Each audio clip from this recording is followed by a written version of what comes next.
খুশি ভরসা করুন, বিজেপিকে ভরসা করবেন না, না না। ওদেরকে ভরসা করা মানে নিজের পায়ে নিজে কুড়ুল মারা। মিত্ররা বলছে 3000 টাকা করে লক্ষ্মীর ভান্ডার দেবে। তা যে 15 লক্ষ টাকা এখনই দিতে পারলো না, সে নাকি 3000 টাকা করে লক্ষ্মীর ভান্ডার দেবে। সেই দেওয়ার ওপর বাংলার মানুষ ভরসা করে? আপনারা করেন? আপনারা চান? আসি একটু ভোটাধিকার রক্ষার কথায়। আমাদের মোদিবাবু হয়তো ভুলে গেছেন, যাদের ভোটের ওপরে ভিত্তি করে তিনি গদিতে গিয়ে বসেছেন দিল্লির মসনদে, তাদের ভোটের ওপরেই আজকে তিনি প্রশ্ন করছেন এরা নাকি বৈধ ভোটার নয়। তা মোদিবাবু যখন ভোটে জিতেছিলেন তখন তো মনে হয়নি, তারপরে এতগুলো বছর কেটে গেল তখন তো মনে হয়নি, আজকে মনে হচ্ছে আপনার, কারণ আপনার গদি নড়ে গেছে। যেহেতু আপনার গদি নড়ে গেছে, সেহেতু আপনার মনে হচ্ছে বাংলার মানুষকে কিভাবে লাঞ্ছিত বঞ্চিত করা যায়, তাদের কাছ থেকে ভোটের অধিকারটাই কেড়ে নেব। ভোট হবে না, আমাদের মতো আমাদের ইচ্ছে মতো আমরা সরকার গড়ে নেব, তাই না? কি আনন্দের কথা। আচ্ছা মোদিবাবু, একটা কথা আপনাকে প্রশ্ন করতে মাঝে মাঝে বড় ইচ্ছে করে, যে আপনারা যখন দিল্লির মসনদে দাঁড়িয়ে এত বড় বড় ভাষণ দিয়েছিলেন, হন করেঙ্গা তন করেঙ্গা अच्छे दिन आएगा, कहाँ गया आपका अच्छा दिन? यही है आपका अच्छा दिन, जिस दिन में आपको वोट लेना पड़ रहा है। आदमी का वोट लेना पड़ रहा है। कैसे लेंगे आप? ऐसे लेना है, छीन के लेना है, क्योंकि आदमी जो है ना बंगाल का, वो तो आपको ऐसे नहीं देंगे। आप कैसे लेना है? आपको छीन के लेना है। कैसे छीनेंगे? कैसे आप छीन सकते हैं? ऐसे छीन सकते हैं कि वोट नहीं देना है। इस सब लोगों को कैसे बोलना है ये देशद्रोही है, इन लोगों के पास में कोई वोट देने का क्षमता ही नहीं है ना? আমার একটা কথা বলার ইচ্ছে রইল আপনাদের কাছে। 15 লক্ষ টাকার দাবি জানিয়েছিল আমাদের মোদি সরকার। আমার অ্যাকাউন্টে খোঁজে দেখতে হবে ঢুকেছে কিনা। আপনাদের কারোর কাছে ঢুকেছে? ঢোকেনি। আচ্ছা, 5 বছর আগে আমাদের মমতা দিদি কথা দিয়েছিলেন যে লক্ষ্মীর ভান্ডার 1000 টাকা করে দেবেন যদি তিনি আবার সরকার গঠন করতে পারেন। 5 বছর আগে। এখন আপনাদের কত টাকা করে ঢোকে মা বোনেরা? 1500।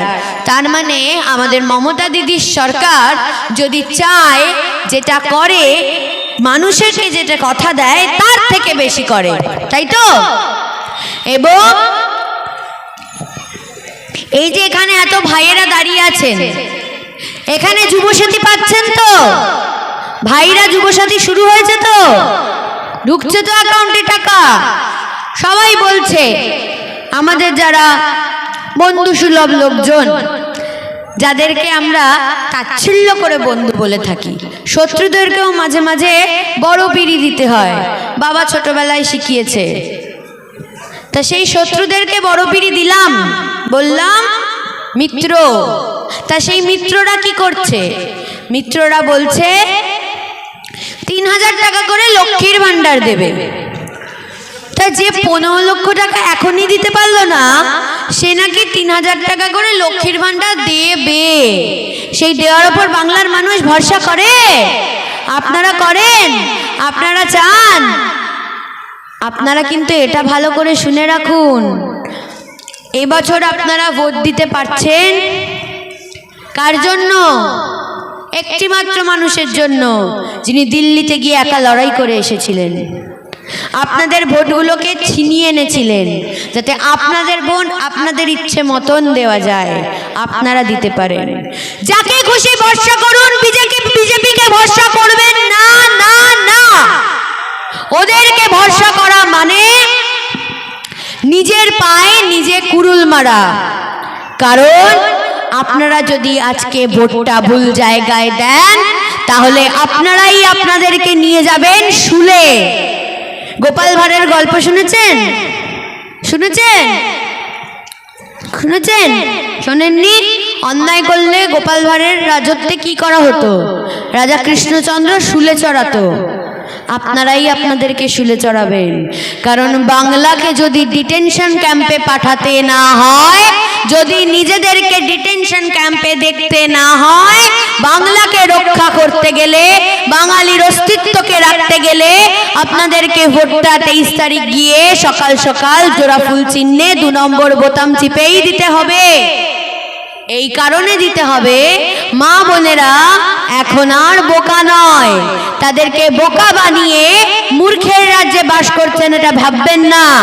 তারা যথেষ্ট সতর্ক, তারা জানে দিদি থাকলে আমাদের সুনিশ্চিত ভবিষ্যৎ, দিদি থাকলে আমাদের সন্তানরা ডালে ভাতে খেয়ে বাঁচবে, দিদি থাকলে আমার সন্তানটা ভালো জায়গায় গিয়ে পড়াশুনো করতে পারবে, দিদি থাকলে আমার স্বামী ভালোভাবে খেয়ে পড়ে চাকরি করে বাঁচতে পারবে, আমার স্বামী চাষ করে ফসল ফলিয়ে আনতে পারবে, দিদি থাকলে উন্নয়ন হবে, দিদি থাকলে রাস্তাঘাট হবে। আমি আমার বক্তব্য দীর্ঘায়িত করব না, মঞ্চে অনেকক্ষণ ধরে আজকে প্রোগ্রাম চলছে, তাই আজকে আমি একটাই কথা বলে শেষ করতে চাই।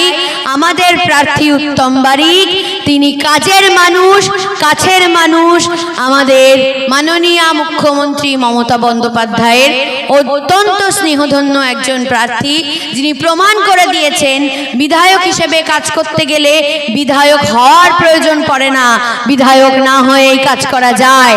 তাই যে মানুষটা বিধায়ক না হয়ে এত কাজ করতে পারে, সেই মানুষটাকে যদি আপনারা বিধায়ক হওয়ার সুযোগ একবার দেন, তাহলে এই মানুষটি এই এলাকার জন্য কত কাজ করবে একবার আপনারা ভেবে দেখুন। তাই নিজেরা দয়া করে এই ভুলটা করবেন না। আগামী 23শে এপ্রিল সকাল সকাল গিয়ে জোড়া ফুল চিহ্নে 2 নম্বর বোতাম টিপে ভোট দিয়ে উত্তম বারিককে বিপুল ভোটে জয়যুক্ত করুন। আর আরো একবার বাংলার মসনদে, আমাদের নবান্নে, আমাদের সকলের প্রিয়, সকলের আদরের, সকলের মাতৃস্থানীয় মাননীয় মুখ্যমন্ত্রীকে মমতা বন্দ্যোপাধ্যায়কেই আমরা দেখতে চাই, চাই, চাই। জয় বাংলা।